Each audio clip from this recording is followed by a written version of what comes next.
Hello નમસ્કાર વિદ્યાર્થી મિત્રો, વૈદ ડિજિટલ એજ્યુકેશનમાં હું કલ્પેશ વિરડિયા આપનું હાર્દિક સ્વાગત કરું છું. આપણે જે પહેલો પાઠ ભણી રહ્યા છીએ વાંદરાભાઈને વાંચતા ન આવડે, તો એમાં આપણે 17મો પ્રશ્ન છે ગીત. તો ગીત છે ટીકુ બહેન તો વાંચનના શોખીન. જો ટીકુ બહેનને તમારી જેમ વાંચવાનો ભણવાનો ખૂબ જ શોખ છે, એટલે ટીકુ બહેન તો વાંચનના શોખીન. એટલે મિત્રો વાંચવાનો શોખ છે એટલે બંને બાજુ તમે જુઓ ઘણા બધા વાંચન માટેના પુસ્તકો ગોઠવવામાં આવ્યા છે. તો શું છે સમજીએ આપણે. ખાલી વાંચવાનું ગાવાનું નથી, સમજવાનું છે. ટીકુ બહેન તો વાંચનના શોખીન. ટીકુ બહેન વાંચવાના ખૂબ જ શોખીન છે. વાંચે નાના અક્ષરવાળી ચોપડીઓ રંગી. એટલે એ શું વાંચે છે? તો નાના નાના અક્ષરવાળી રંગીન ચોપડીઓ છે એ વાંચે છે. કેવા? નાના નાના અક્ષરવાળી રંગીન, એટલે કે રંગી ચોપડીઓ વાંચે છે. તો મિત્રો આને રંગીન ચોપડી જ કહેવાય, કારણ કે બધા કલરમાં છે. જો ટીકુ બહેન તો વાંચનના શોખીન. ટીકુ બહેનને વાંચવાનો ખૂબ જ શોખ. છોટા ભીમ. જો છોટા ભીમ ની ચોપડી વાંચે. સોટી પોઠીની ચોપડી વાંચે. બધું જ વાંચે ખૂબ. આ બધું જ વાંચતા હતા. છોટા ભીમ ને સોટી પોઠી બધું જ વાંચે ખૂબ. બધી જ વાર્તા દાદી માફક બોલે આબેહૂબ. જો બધી જ વાર્તા જે છે એ દાદીની જેમ, દાદીની માફક એટલે જેમ, દાદીની જેમ બોલે આબેહૂબ. આબેહૂબ એટલે સેમ ટુ સેમ, એના જેવું જ. બરાબર? એટલે કે બધી જ વાર્તા દાદીની જેમ એ બોલતી હતી. ટીકુ બહેનનું લેશન કરતો વાર્તામાંનો જીન. જો વાર્તાની અંદર જીન આવે, બરાબર, એ કામ કરતો એ એમ કે હુકુમ મેરે આકા, તમે મને હુકમ કરો, હું તમારું કામ કરી દઈશ. એટલે ટીકુ બહેનનું લેશન કોણ કરતું હતું? તો વાર્તામાંનો જીન કરતો હતો. ટીકુ બહેન તો વાંચનના ભારે શોખીન. ટીકુ બહેનના ઘરમાં તો છે ચોપડીઓના થપ્પા. જો આ ચોપડીઓના શું છે? થપ્પા છે. ટીકુ બહેનના ઘરમાં તો છે ચોપડીઓના થપ્પા.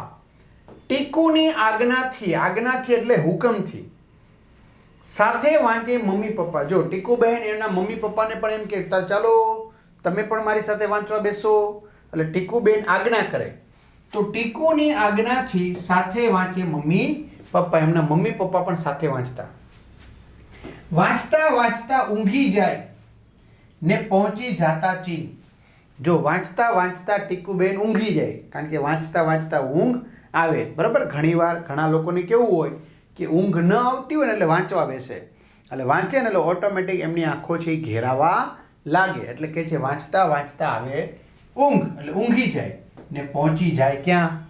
ચીન દેશમાં. ભારતની ઉપર આવેલો, ઉત્તર દિશામાં આવેલો ચીન દેશમાં પહોંચી જાય. ટીકુ બહેન તો વાંચનના શોખીન, વાંચવાના બહુ શોખીન.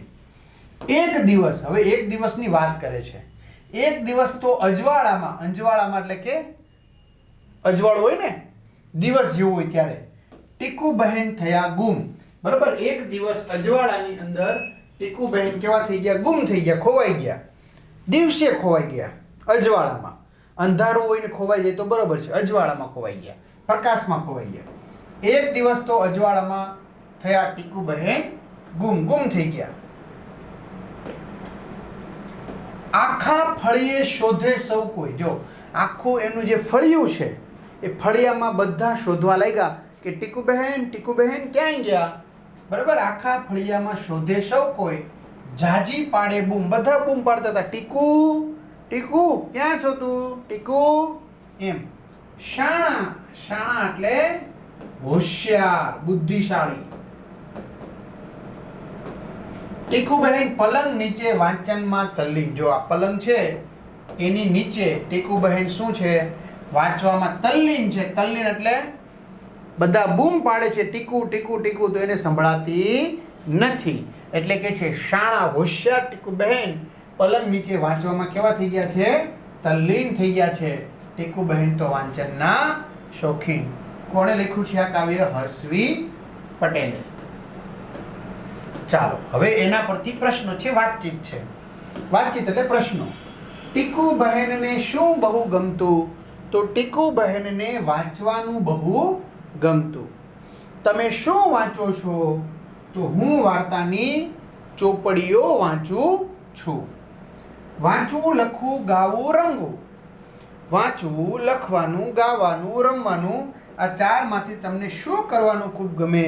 તો વાંચવું, લખવું, ગાવું, રમવામાંથી મને બધાને એ જ ગમે છે, રમવાનું જ ગમે છે. બરાબર ને? વાંચવાનું ક્યાં આપણને ગમે છે મિત્રો? તમે ક્યારે વાંચવા બેસો છો? તો હું સવારે, નિશાળે મોડું જવાનું હોય છે એટલે સવારે વાંચવા બેસું છું. તમે ક્યાં વાંચવા બેસો છો? તો હું મારા અભ્યાસ ખંડમાં, મારી રૂમમાં વાંચવા બેસું છું. ટીકુ બહેને તેના મમ્મી પપ્પાને શું કરવાનું કહ્યું? તો ટીકુ બહેને તેના મમ્મી પપ્પાને પોતાની સાથે વાંચવાનું કહ્યું કે તમે પણ મારી સાથે વાંચો. બરાબર? એમના મમ્મી પપ્પાને એમની સાથે વાંચવાનું કહ્યું. આગળ, તમારા ઘરમાં કોણ કોણ વાંચે છે? મારા ઘરમાં મારા મમ્મી પપ્પા, દાદા દાદી, મારી બહેન વાંચે છે. ભાઈ હોય તો ભાઈ, જે વાંચતા હોય એનું નામ લખવાનું. એવી રીતે. તમારા ઘરે કઈ કઈ ચોપડીઓ છે? કાલે જવાબ આપજો, એટલે ઘરેથી ચોપડીઓ જોઈને જવાબ આપવાનું છે. તો મારા ઘરે પુસ્તકાલય છે. બરાબર? આ પુસ્તકાલયમાં અનેક ચોપડીઓ છે, જો હું તમને બતાવું.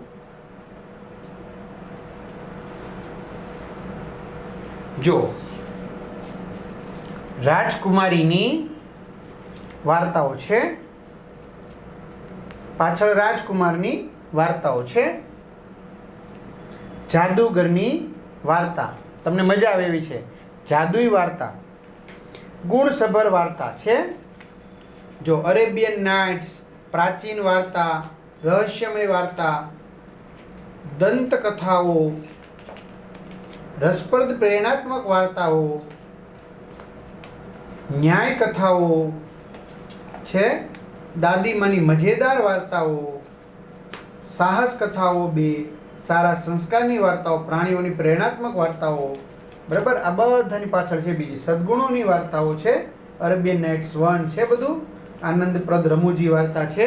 હજી તો મેં તમને ખાલી સામાન્ય બતાવ્યું. તો એ તો બહુ બધી વિદ્યાર્થી મિત્રો વાર્તાની ચોપડીઓ છે ને હકીકતમાં. હા, બધા ટીકુ બહેનને ક્યાં શોધતા હતા? બધા ટીકુ બહેનને આખા ફળિયામાં શોધતા હતા. એમાં રામાયણ, બરાબર, શ્રી કૃષ્ણ લીલા, આ ચોપડીઓ તો બહુ છે. સ્વામી વિવેકાનંદની. ટીકુ બહેન ક્યાંથી મળ્યા? ટીકુ બહેન પલંગ નીચેથી મળ્યા.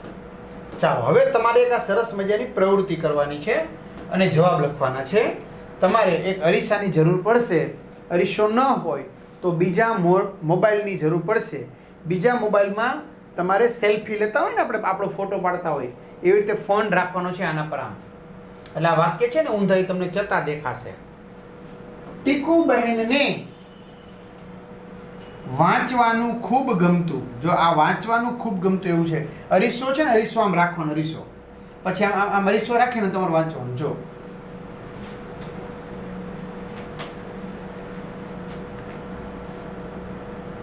આ મોબાઈલ છે.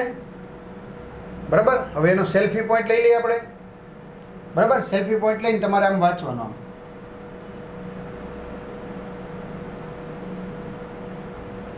વાંચવાનું ખૂબ ગમે. વાર્તાનો જીન કરી આપતો. તો વાર્તાનો જીન શું કરી આપતો? એમનું લેશન, તેનું લેશન, વાર્તાનો જીન કરી આપતો. પછી સંતાઈને વાંચતા હતા. તો શું આવશે? પલંગ નીચે, તે પલંગ નીચે સંતાઈને વાંચતા હતા. બૂમો પાડી શોધતા હતા. બધા ટીકુ બહેનને બૂમો પાડી શોધતા હતા. ઘણી બધી ચોપડીઓ હતી. તેના ઘરમાં ઘણી બધી ચોપડીઓ હતી. આમ રાખશો ને એટલે આનું રિફ્લેક્શન થશે. બરાબર? સેલ્ફી પોઈન્ટ લઈને કરજો. બરાબર? એટલે નહીં વાંધો આવે. વિદ્યાર્થી મિત્રો, જુઓ, સમજો અને લખો. ચાલો, આડાવાળા શબ્દો છે. નખીશો, તો આપણે શું લખશું? શોખીન, પાછળથી લખશું. ચોપડી, ડીપચોની ચોપડી. જીન, લેશન, ફળીએ ટીકુ બહે ન. થઈ ગયું? એવી રીતે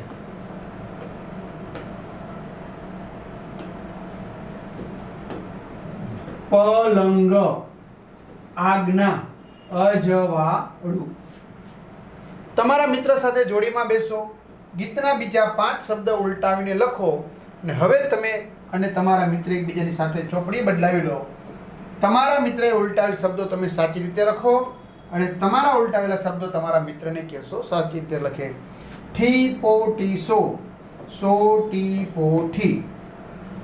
રક્ષ અક્ષર, નલિત તલ્લીન.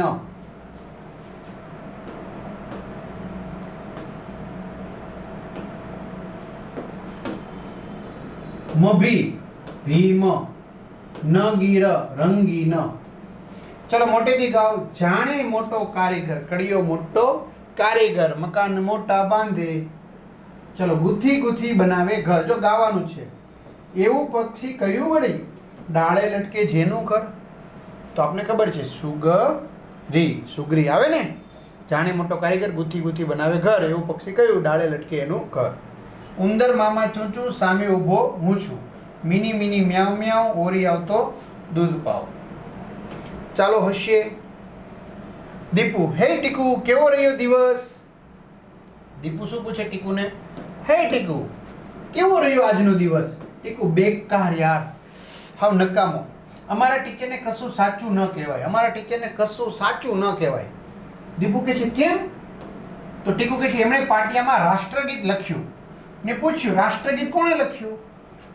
પાટિયામાં પોતે લખ્યું અને પાછા પોતે કહે છે કે રાષ્ટ્રગીત કોણે લખ્યું?